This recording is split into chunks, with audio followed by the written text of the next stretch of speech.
Léa, je précise que vous vivez seule à Tel Aviv avec 2 enfants, ce qui n'est évidemment pas évident déjà dans la vie de tous les jours et qui évidemment rend les choses beaucoup plus complexes avec cette situation.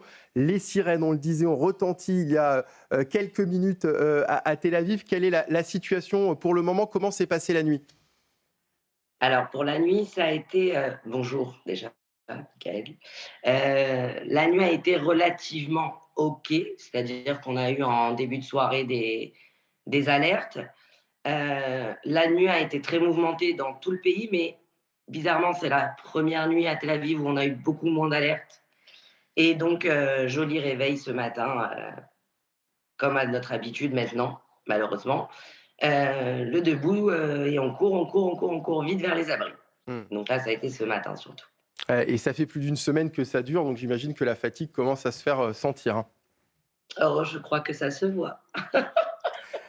Léa, comment est-ce qu'on s'organise face à cette situation lorsque les écoles sont fermées, lorsqu'il y a des alertes en pleine nuit, qu'il faut réveiller les enfants, parfois les porter justement pour descendre jusqu'aux abris?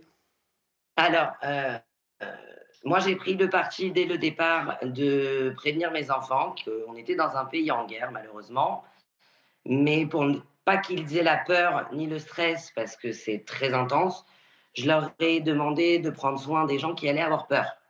Donc ça a fait l'effet inverse chez eux. C'est des enfants qui n'ont pas la peur, en tout cas, de ce qui se passe et je leur fais vivre un maximum tout ça, avec de la rigolade, entre parenthèses, bien sûr. C'est-à-dire, on essaie de leur faire vivre la chose un peu comme un jeu, si vous voulez. Et mais par contre, ils sont préparés, ils sont habitués à dormir avec les chaussures devant la porte. Quand la première alerte sonne dans notre téléphone, ben, comme toutes les mamans, on crie le prénom, Rachel, Joseph, debout, hop, ils ont l'instinct maintenant. Ils sont habitués, ils se lèvent, on court. La nuit, c'est très difficile, j'ai un petit de 5 ans. Donc la nuit, en général, je commence à le porter. Quand j'arrive dans les escaliers, il y a toujours un voisin qui vient nous aider, qui le porte, qui le descend jusqu'en bas. J'ai à peu près 5 étages à descendre parce que les Miclates, donc les abris en sous-sol, il faut compter à peu près encore moins 2 étages. Voilà. Hmm. Et les pauvres chouchous, ils s'endorment, ils se rendorment dans le Miclate.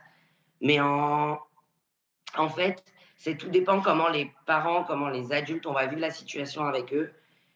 Là, ça commence à faire long pour eux parce qu'il y a pas d'école, donc ils ont pas de rythme. Ils savent plus quand est le jour, quand est la nuit.